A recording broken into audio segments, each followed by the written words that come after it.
Today I had the pleasure of speaking to Mizuki Yamada.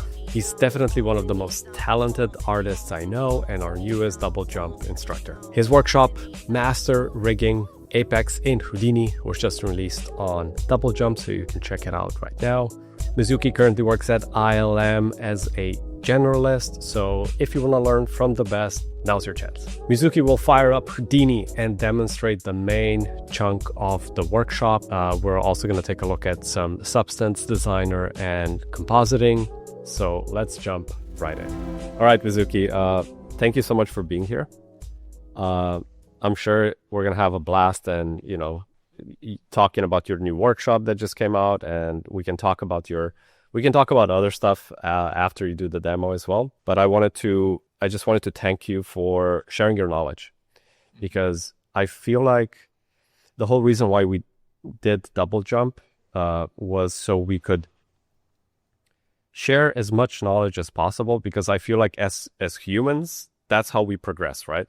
Yeah. Somebody does, somebody makes, it's like, if you look at history, that's how we got better, right? Somebody, something. That's how everyone grew up, Exactly, right? So my whole thinking is, let's get the best people on the planet to share their knowledge. And I know it's hard. As you know, recording a workshop is a pain in the ass. It's really hard. We try to help as much as we can, but I just wanted to thank you for going through the whole experience, because I know it was difficult. It took a lot of time, takes a lot of energy, but because of you now, other people will get better, right? And I think to me personally, that brings me a lot of joy when I see people finishing my workshop and they make something even better than what I showed in the workshop, and I'm like, that's it, right? That's exactly why we're doing this. So thank you. It was really kind of like good timing for me, because I was looking. I was planning to create some tutorial and then trying to upload it on somewhere. And I got a message from you, hey, could you have workshop for us? And then it might be best timing for me, to not only create workshop and also to build up my network community. Yep. And the relationship between artists. Yeah, 100%. Yeah, that's the best way of doing it. We started with a community first, essentially. That's the most important thing, because once you have the community, you can then start. That's the foundation, right? It's not even the workshop. It's having the community behind. Yeah. I think I saw your work. It was that fan made Transformers thing and I was like, who did this? That's insane. And everybody was sharing it, And then you showed rigs and how you animated everything, and I was like, that's the quality was just very insane. So yeah, after that I messaged you, and we also did a survey, and we did voting on Instagram. Yeah. Mm-hmm. And we asked people, what do you want to see? Do you want to see this, and this? And we put the Transformer clip there as well. And I think it got 600,000 or 700,000 views on Instagram, or even more. I think it's actual election. Yeah. It was a democratic vote. Because you initially wanted to do the Wakanda, right? Or huge type of environment, like city or landscape or whatever. Yeah. And a lot of people voted for that as well. For some time on Discord, it was 50-50. It was they were very close. So if you're up for it, you could do another workshop when you want. Because only if I have energy, Yeah, I know. Yeah, it takes time to get the energy and motivation back. But yeah, people were super excited about that one. So we were like, okay, let's do something like that, right? Let's do rigging, rigging and animating robots essentially with Apex and Houdini. So yeah, do you want to do like a quick introduction on yourself and maybe your background and where you're currently working? Maybe if you want, you can show us your show reel and just, we can look at some pretty pictures of the stuff you did in the past. Yeah, so yeah. How do I start? I'm Mizuki Yamada. And yeah, I'm visual effect artist working for films. I'm currently work on ILM Artist Mizuki, Australia. So my journey started from Vancouver. So yeah, I went to the school called the Vancouver Institute of Media Arts at Vancouver to learn visual effect. It was 3-4 years ago, 2021, I guess.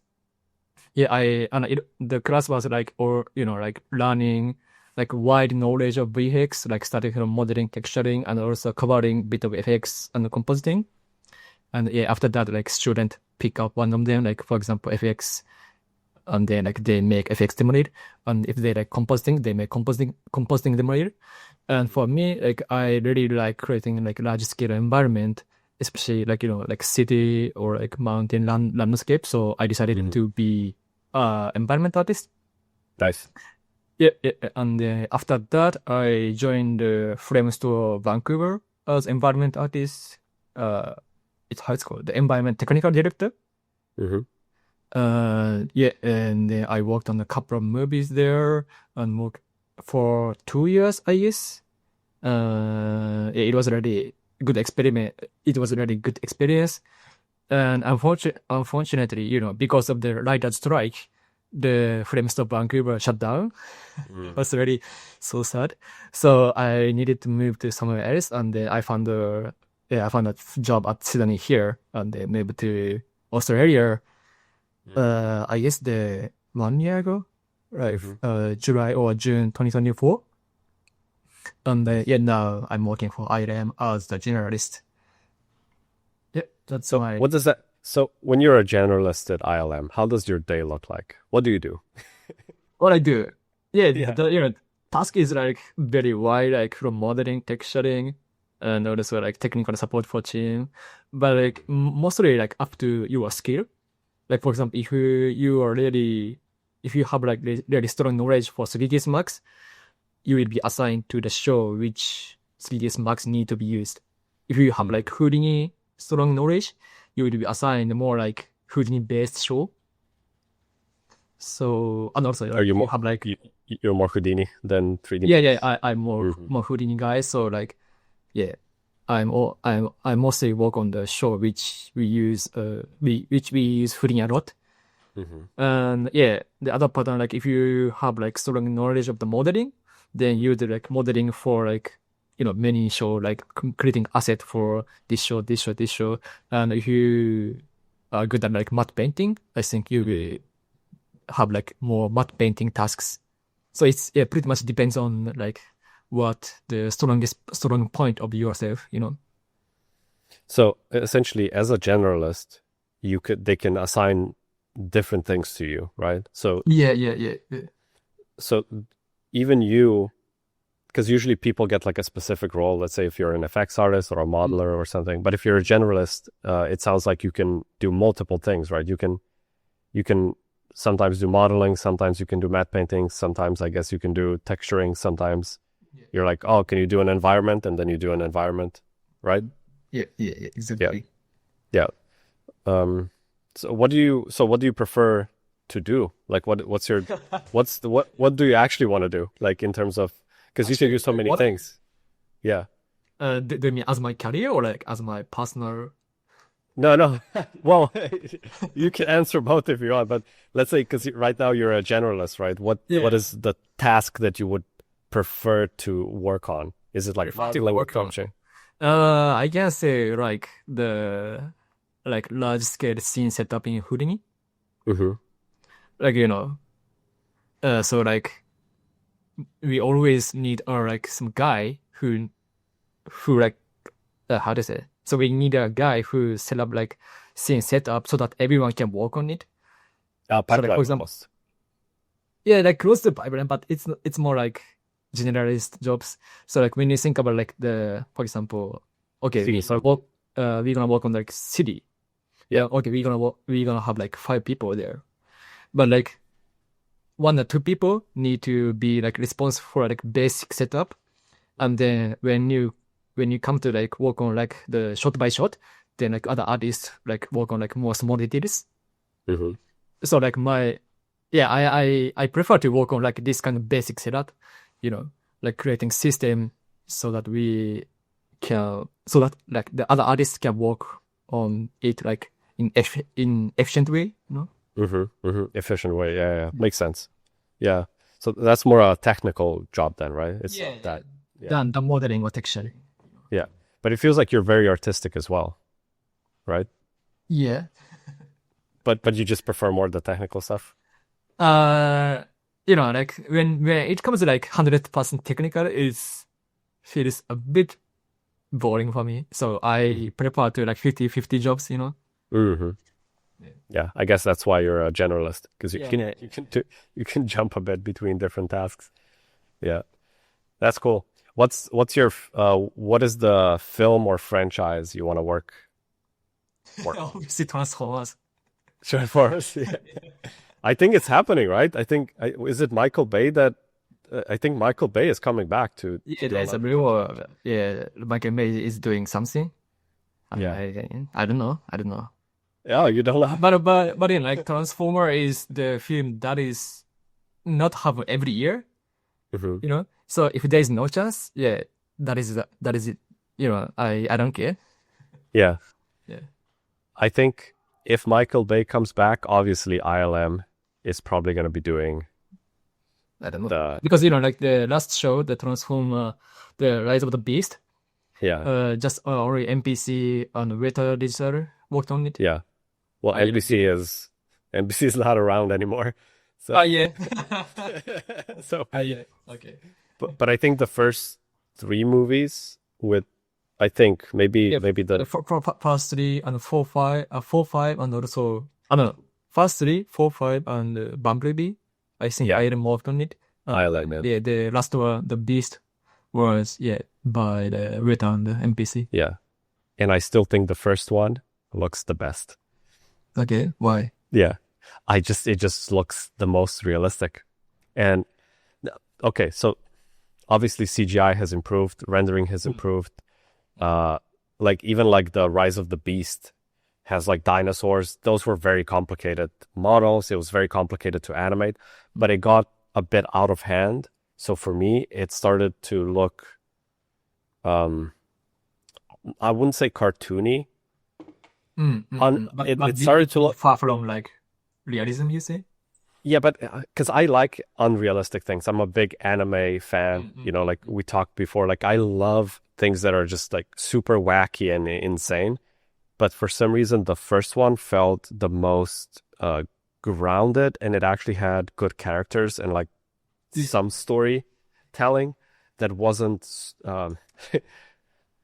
Okay, so if I boil it down, the last few ones were too stupid. The story was just it just didn't make sense anymore. Like the characters were making stupid decisions. The CGI probably looked better, but the first one felt like it was the most smartly executed. That's kind of like if I had to like really condensed my kind of thoughts. And if I look at even the CGI of the first one still holds up in a lot of cases, even though it was like it's pretty old by now, right? Which one is your favorite? My favorite. Personally, I prefer the third one, Dark of the Moon. Third one was good as well, yeah. I think the first 3 were pretty good, but the first one for me was the best. Yeah, I agree with your opinion. Like first one, they have more like kind of humor-like behavior. Yeah. Especially like when you remember, if you remember, like the Optimus asked like main character to find his glass in his house, and while they are waiting, they try to like hide from the like main character's parent, like just literally like behind the like house wall or somewhere like that. It was really yeah. It had a bit more humor, yeah. But Yeah, the third one was my pretty. my preferred was third one. I like how like Transformer were like fighting against Decepticon with the human military. I mean like army. Mm-hmm. So like there was like combination between robot and the military army. Yeah. No, that is the third one with the trailer shot with the building, the trailer. Yeah, that was pretty good. It was good. It's still one of the best CGI kind of sequences. I think it's hard to beat. Cool, man. All right, talking about transforming robots, do you want to maybe share your screen and like show us a bit around your Houdini setups and what you... This is the hip file I made for a workshop. And it's just like this jet is going to transform into a robot, like this. And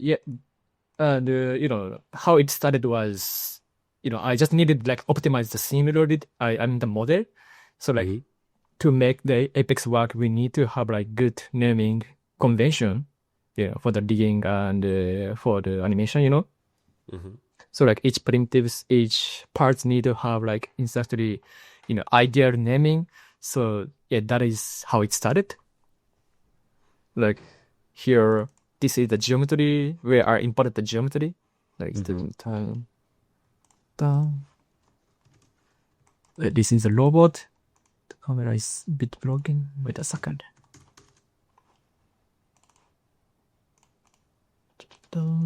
Okay. And if you look at the the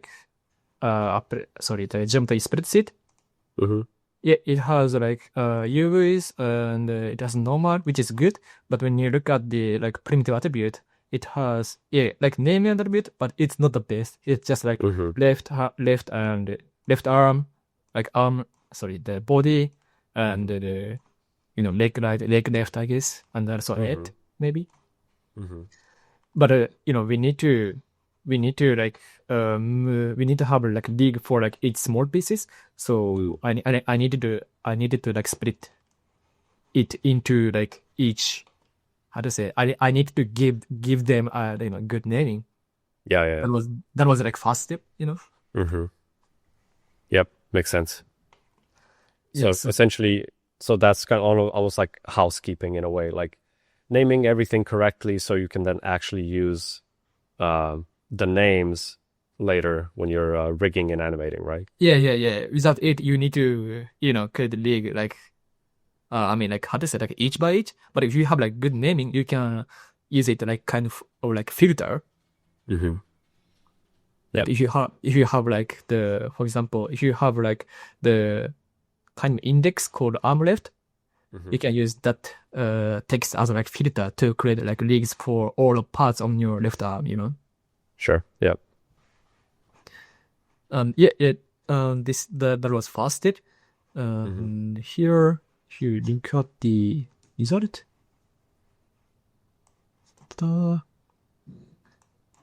so it's Not enough space. this is the result of like first step. Like every piece have like the good naming, like character name and like big parts name and small parts name, and also like these parts like exist on the left side or right side like that. Yep. Then after that we can actually dive into like Apex part, like rigging, animation, and other stuff. That was the. Here is the rigging setup. So like to make it work, you need to first of all like you need to have like geometry, and also you need to create locators. Like locators on the position where you want to create your rigs. For example, if you have like cylinder, you need to have like locator on the bottom of the cylinder, right? So you need to at least have something for like like point how to say, like position holder. Position holder. Yeah. So in the workshop, you also show like a very simple example, right? It was like a robotic arm, like kind of explaining the basics of how everything works before you actually go and rig the whole Yeah. robot, because the robot is a lot more complicated and Yeah. yeah. Mm-hmm. Yeah, in the workshop, I'm going to like first week, I'm going to cover like basics of rig and animation, like all techniques that I use in the workshop, like using simple example, Robotan. That might be And the very good step for everyone, I guess. are these the same kind of techniques and setups that you use for for your personal Transformers project? Yes, exactly. Yeah. Cool. All right. Let's see more. Yeah. Yeah, this is okay, geometry, and also this is the the locator that I talked. And after that, I need to like bind the weight. Okay, so like which locator is responsible for like which parts, So need to kind of like relationship between them.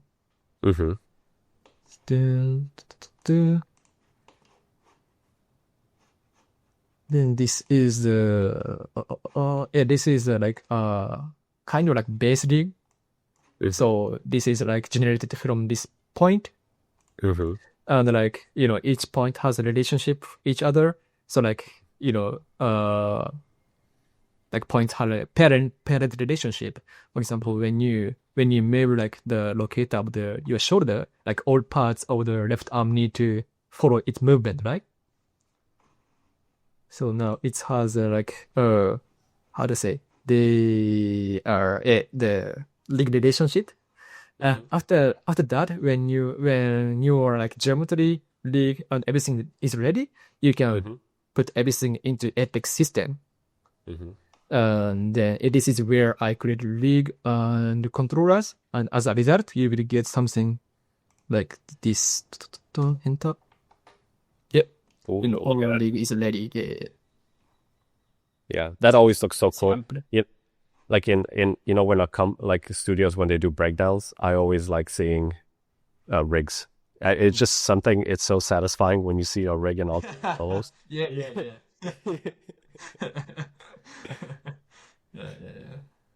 So could you, in theory, because you hand animated the robot then, right?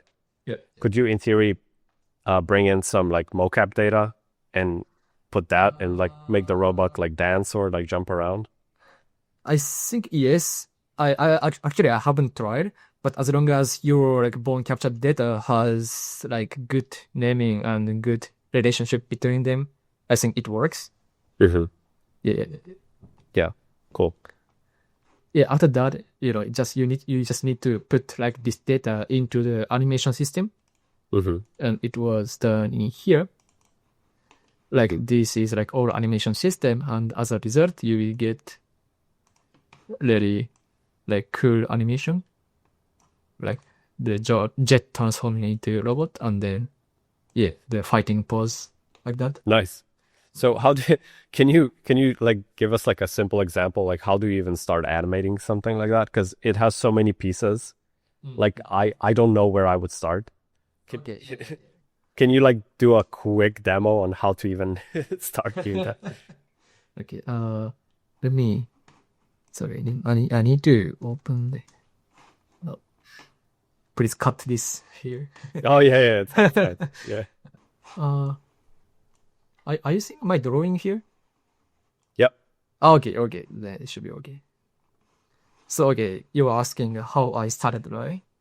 Yeah, like what? So you have the rig, and then you're like, okay, this robot has, 500 pieces.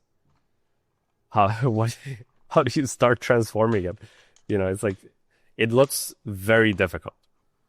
Yeah, actually, yes. Yeah.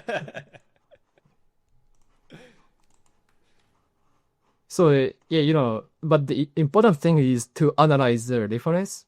Okay, so when you look at the final right scale, and this okay, when you look at the final render,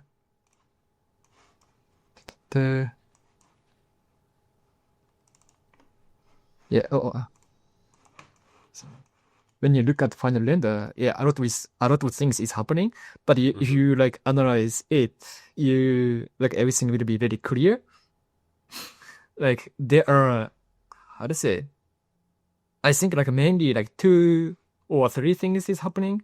One is like the like transform motion of the robot. Mhm. I mean like when I say how to say when I say like the okay, let's reset. Okay. Reset. Okay. Yeah, yeah, yeah. I think you think like there are like so many things happening and it's really complicated, but it's not. Yeah. It's separated into like kind of 3 animation layers. One is like animation layer for like big parts movement. For example, when you have a look on the robot, Mhm. like robot movement, the like the arm, his left, his legs, his head, and I decided like those like big parts animation as like main kind of animation. Mhm. So okay, there is like one layer for like main parts animation, and the second layer like the animation for small parts. Mhm. So like they are separated, like, and I can work on them like independently. Mhm. Yeah. And also the third one is animation for the jet. This is also the separated. So like when you create like when you change something on, for example, the small parts, it won't affect the jet animation. Yeah. Got it. So yeah. And also like if you want to hide the animation of the jet, you can do it easily. Mhm. Yeah. But yeah, it makes sense. Separating it into layers, start with the big chunks first, and then work on the small details. Because yeah, when you look at everything together, it looks very complicated. But yeah, if you just break it into different layers of complexity, I guess it becomes more manageable. Yeah. Yeah. Hopefully it works. But when you look at this, this is the way I create animation, which is called Apex Scene Animate. Mm-hmm. And if you open up the animation layer, Apex animation layers, you see like there are like a couple of layers, like character mid parts layer, character small parts layer, large parts layers. Mm-hmm. Like also the root animation, which is like basic transform, and you can like turn on and off each by each. Uh-huh. For example, if you want to you want to just focus on like big parts animation, you can turn off this small part animation layer like this. Ah, I see. So if you turn that off and if you play the sequence, how is that gonna look like? It's just you are going to see the animation without small parts movement, I guess. Mm-hmm. It's hard to tell, but it's actually happening. So now like the small parts is not moving. Yeah, so only the big chunks. Oh yeah, only like big parts like arm right, arm left, head are moving, Mm-hmm. Makes sense. So that is kind of, how I worked on it. Mm-hmm. Anyways, yeah. And yeah, after that, like the animation for the jet was added around here. So like robot animation, jet animation was separated. Mm-hmm. And then yeah, at the end, we can get something cool.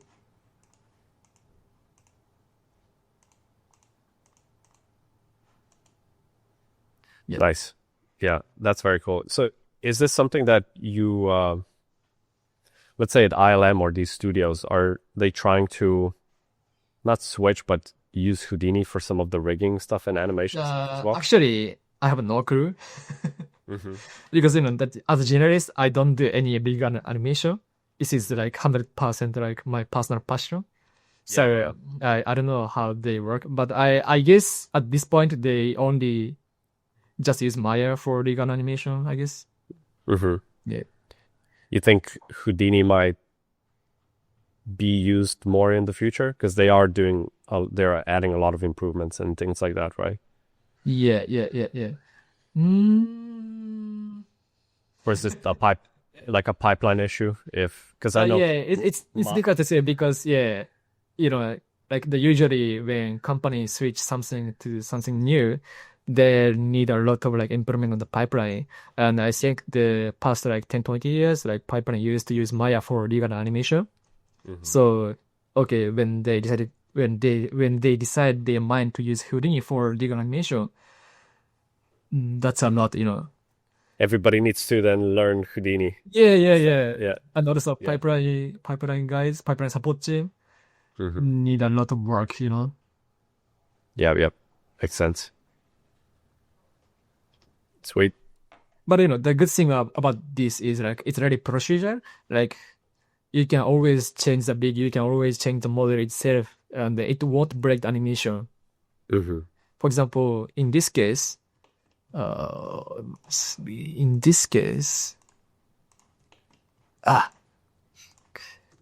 it's showing like the high, how to say, the high res model, Mm-hmm. but also I have the like the low res model. If you go back here, Mm. yeah, this is the switcher of the like the high or low resolution. And if I switch to low resolution, but it won't break the animation. Let's say, okay, stay here. Like change the model to low. Then yeah, it calculates something. But everything is already stable. Now the model is switched to like the decimated model. Mm-hmm. And it's really fast, you know. So like everything is procedure. That is like big advantage, I can say. So would you be animating with the low res model? Yeah. So it's faster and it's in real time, and they would Low switch it. And then when the blender just switch this to high model. Yeah, I guess the only important part is that the names are the same, right? Otherwise, it breaks. Yeah, exactly. Mm-hmm. Sweet. So in the workshop, you essentially show how to rig everything, how to animate, and then you also do your renderer was also very cool. So you also show some rendering and compositing, right?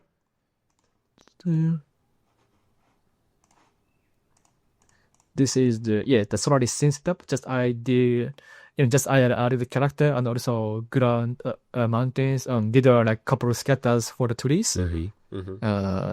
The result is something like this, like mountains and this stuff there. How did you scatter all the trees? Because it looks like it's a lot of them, right? Yeah, it's a lot. Yeah, but it's just a lot, you know. It's just yeah, it was just the instance node. It was separated into two. One is the scatter for the foreground, and the other one is the scatter for the background. So I have like more control of them. Mm-hmm. And if you go inside here, hopefully it's not that heavy. Yeah, just I imported the ground geometry from the scene, and they use this as like basic kind of geometry for the scattering. I just use the scatter align node to create basic scatter, and also one more thing important is to create like the mask for rendering. So like the Houdini Solaris can contain like attribute for each point. So if you create like noise mask and save it as attribute, you can use that attribute in the render to get like the color variation. Mm-hmm. Yeah, this was done in here, render mask, like creating bunch of like mask for render. Nice. Yeah, that's how I did it. Yeah. What about the texturing and materials? Was that already on the robot, or were you creating it? Yeah, I did. It was done in Substance Painter. Do you want me to open the software? No, if you want, yeah. Like, do you show how to do that in the workshop as well? So the substance, do you show that yeah. Oh, okay. Yeah, I mean, yeah, sure. In the workshop, I showed the like Substance Painter layering stuff, I guess. Yeah. Nice. Yeah, I would love to see that. I didn't know that you also textured the whole thing.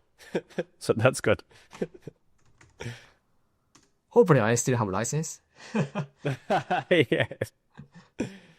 It's fine. It's for educational purposes. We can sometimes use non-commercial licenses. Yeah, I do.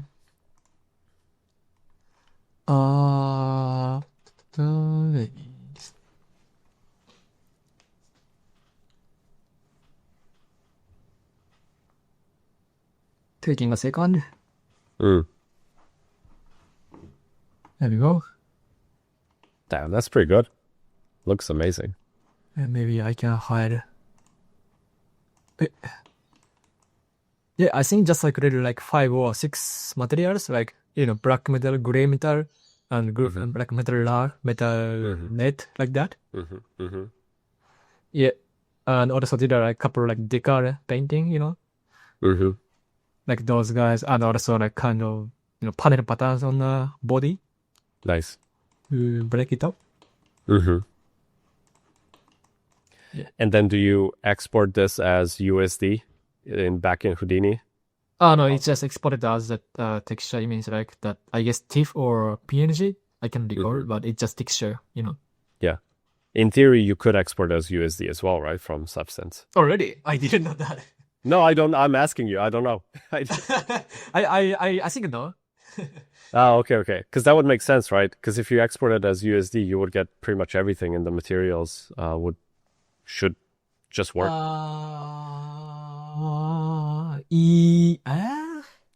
Yes. Something to test in the future. Yeah. Yeah. I've never thought about it.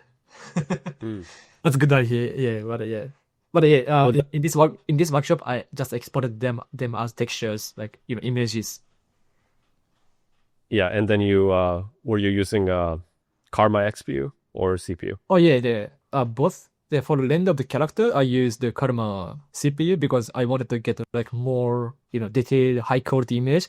But for the background, I just used the Karma XPU because it's going to be broad and the XPU is like faster, I guess. Yeah, CPU can be quite slow, but yeah, I agree. It still looks better, even for volumes and stuff like that. I try to use CPU, but as soon as you have volume and a lot of volume samples, and especially if you have a geolite on an explosion, it's gonna take like 1 hour per frame with MS CPU. Yeah. I don't know if it works or not. Hopefully. Let's see. Yeah, the material assignment was done in here using just oh yeah, it's working. Nice. Yeah, material was built in here, I guess, using material library. I created just 4 material for each parts of the robot, left, right, and then use this assign material using a bit of Bex here. Like like assigning material each by each is really painful. Yeah. Yeah, so like I just created a system to assign the material. Like say if the material name is matching with a predictive name, it's going to be automatically assigned, That's very smart. Yeah. Yeah. And then lighting, the rendering setup. Yeah, that's it. And also the setup for the volume using Karma Fogbox. Actually, like at first I tried to create the fog in the Nuke using depth map, but it wasn't looking good. So I just changed my mind to use the fog in the render. Yeah, it's usually better if you don't try to. Yeah, if you don't want to fake it. Yeah. If you have time, Yeah, but I'm sure the electricity bill is going to be higher. Yeah. If you try to render the fog. Yeah. But good thing was render time was surprisingly really fast. It was just like 3 minutes per frame, 3 or 2 minutes per frame. Yeah, that's great. That's almost real time. Okay. Almost. It's too slow for a short time. Imagine like when you play a video game, it takes 2 minutes to just move one frame, Yeah. You have that would be very painful. Yeah. And Nice. maybe we can talk about compositing. Yeah. I'm always super impressed by your compositing skills as well. Like all of your shots look very polished. They just look very cinematic. You definitely have the right eye and your taste, for cinematic looking images. So they always look very nice. Yeah, here, this is environment render, and this is a robot render. And I think before talking about compositing, I think, like when you think about lighting,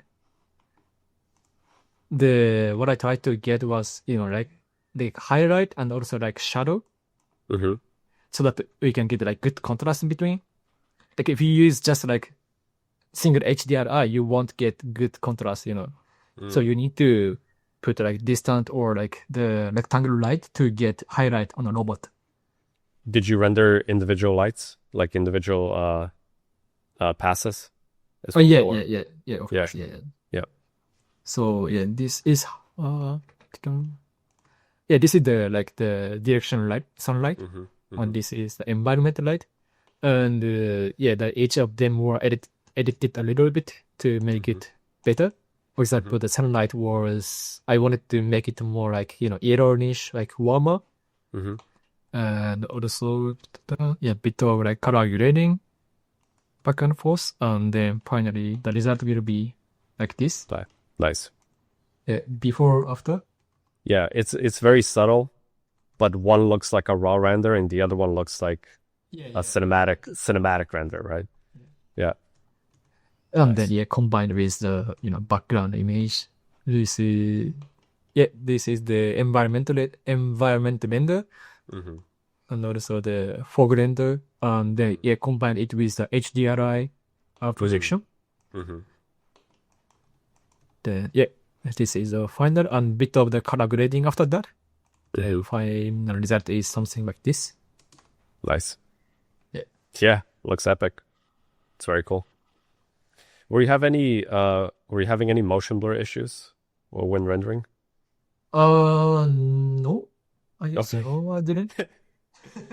Because I'm only asking because when I was rendering some things in with Karma, I had like weird motion blur bugs, and because you have so many trees. Like in Nuke, like when No, in like in the I see. actual rendering. So like the motion blur is not looking correct, or like, it's not working, or Yeah, like I had a few issues where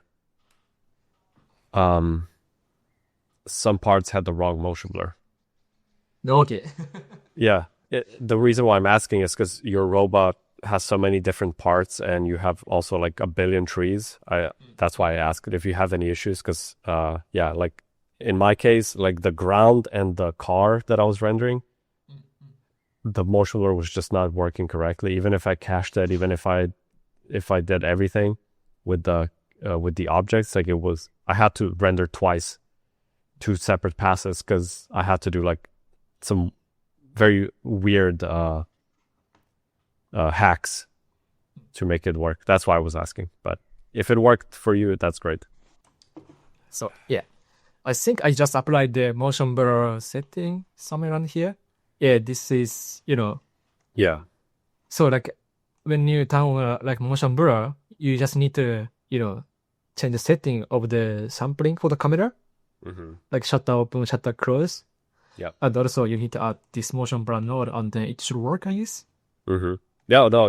In theory, it should be very simple, but in my case, it became very. Okay. Sometimes like when the scene has like a lot of like effects, the It was a motion lot. blur issue always happens. Yeah. Yeah.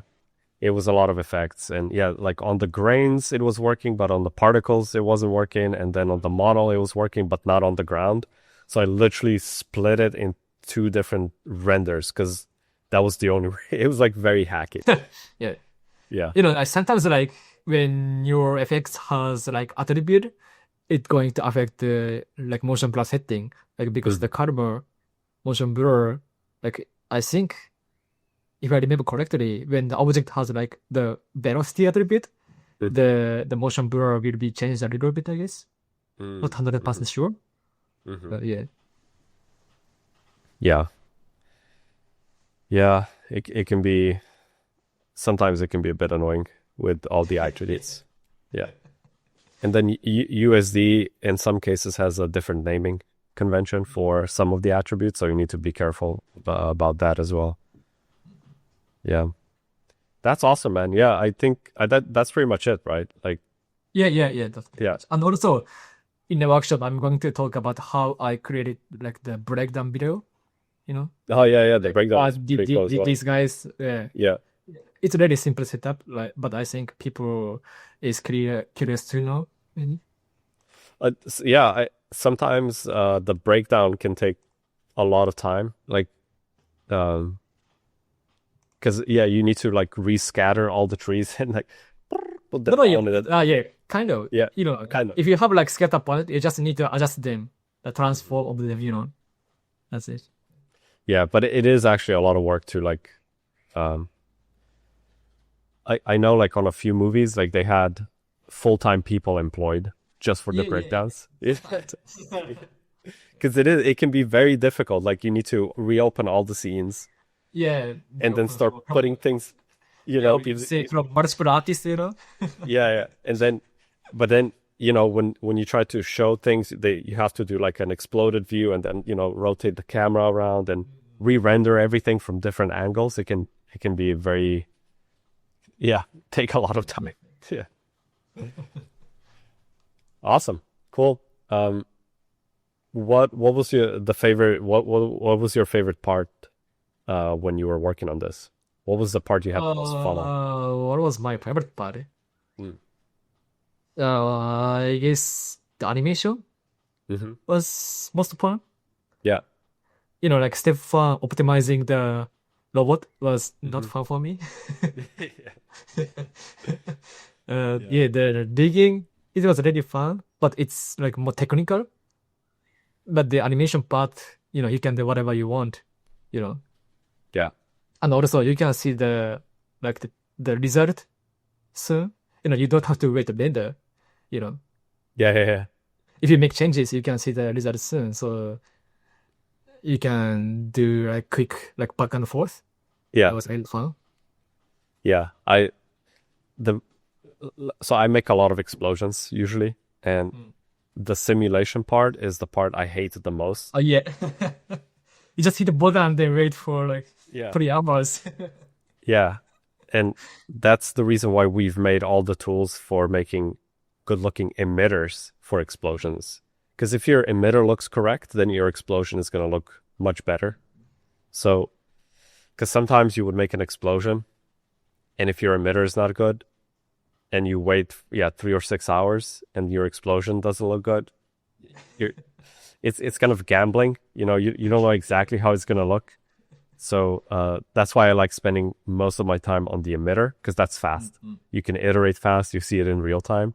But as soon as you have to wait for something, I'm just like, it's not my favorite part for sure. So yeah, I'm the same. I like working fast and seeing the result. Yeah. And also, animation is the, I don't do any animation as my professional job. So it's really, No, you like to stretch those muscles. Yeah. You should though. They should put you on some animation. Yes. After they see this, they're gonna put you on some rigging and animating for sure. No. Cool. Yeah, I think that's it, man. I don't have any further questions, unless you have anything else you wanna show us. Oh, do you want me to show the demo reel? Oh, if you want, yeah.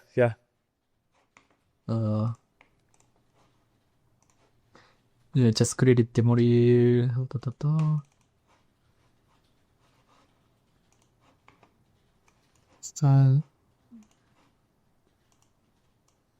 Are you hearing sound if I turn on?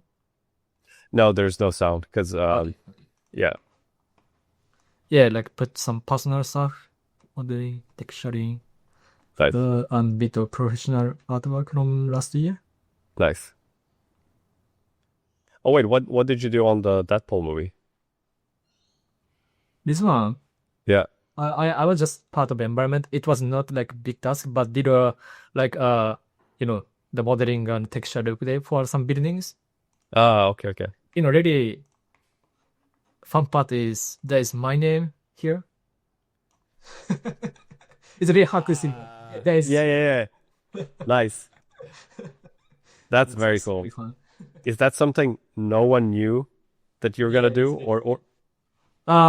Just my colleague, Yeah. And they were okay. They were like, yeah, whatever. Nobody's. It's blurred. It's in the distance anyway. And also here, like, oh, where? Oh, yeah. Here, there is like couple of my name on the, sorry. You can do it. Yeah, here, a couple, why the mouse is, okay. Here I have like couple my name on this, the Nice. signage Yeah. degree. Yeah, that nobody's gonna read that. It's completely blurred. It was really fun. Yeah, that is fun. And yeah, something. Yeah, this was I guess, the biggest task in my life. Creating like the big forest for the Disney Snow White. Nice. Yeah. It was completely CGI. Most of the shots are CGI. Some shots Was she CGI as well, or is she live action? she is the print, yeah. Okay. Yeah, this way. The famous transformer. Nice. Yeah, good stuff. It's amazing. Your personal work is really good. Yeah, Honestly, it's hard. My favorite robot from my childhood. Yeah. It's very cool. You said you modeled him as well, or? Oh yeah, No. yeah. Yeah, that's crazy. I don't know how you. Yeah, but I also use Kitbash, so it was like 80% my model, 20% Kitbash, like that. Yeah, but it's still like to model a whole robot. Like it's the complexity. Like it's so complicated, right? Oh, that's very cool. It's amazing. It's good stuff. All right, man. I think we can wrap it up here. We've been chatting for like almost an hour. Yeah, I'm really excited about the workshop. I can't wait to see what people are gonna do with it. And like I personally want to make, like in the future, I want to make my own short films. So I need to learn how to rig and animate characters and stuff like that. So I'm very interested in that type of work, because I want to essentially, with my short film, I want to do everything myself. So rigging and animating is something I haven't really tried yet. I need to practice to be good at it. So I think I'm going to be taking the workshop as well for sure. Okay, so there's one advice from me. But- There's a discount at this moment, Yeah. At the Yeah, that's true. Yeah. yeah, I think that 2 days, 3 days later, the price will go back to normal. So I think you need to get it as soon as possible. Yeah. We need to get this webinar online as well right now. So yeah, for the next three or 4 days. Yeah. I mean, if you want to take the course, you need to pay. Oh yeah, well, that's for me. Yeah. Damn, I need to hurry. Yeah. But it's true. Yeah, like for the next few days, it's still it's the early bird pricing for people who are fast, and then it goes to the basic price. Yeah. Cool, man. Well, again, thank you for your time, for sharing your knowledge. We definitely need more people like you that are really good and are willing to share, the knowledge with everybody else. I think that's really important. So thank you again. Yeah, I know. Like I talked a lot in the masterclass, and it sometimes might be complicated, but hopefully it will make you, really fun. Yeah, I think it's very important to have fun when you're learning and when you're doing your own projects. Yeah, if you're having fun, nothing feels difficult, right? Yeah. But if you're not having fun, you're essentially forcing it, and as soon as you force something, you start losing energy. So if it's fun, you're gaining energy. Even if you're working, but it's fun, you're actually gaining energy. If it's not fun, you're losing it. So you just have to make everything as fun as you can. Yeah. That's why you moved to Dubai. That's right. It is quite fun here. Yeah. Especially having a pool. I used to swim a lot. I was a competitive swimmer for. Oh, really? Yeah. For like that's when cool. I was in my teenage years. And then I stopped swimming entirely because I started working in the industry and I was sitting in front of my computer a lot. And your body starts kind of, you become your chair, you know. And then I started developing a lot of back pain issues as well. So like swimming again is a game changer. So I recommend it to everyone because you stretch all your muscles and your hips, you know, because when you're sitting, you're like, your hips are getting like still tight. Yeah. But when you're swimming, you're like stretching everything. And it really, after the swim, I'm like so full of energy. It's crazy. I heard the story like, you know, when people do swimming when they were really young, like, and then when they get old, like they are really easy to adapt to any sports because you know swimming, as you said, swimming uses all muscles.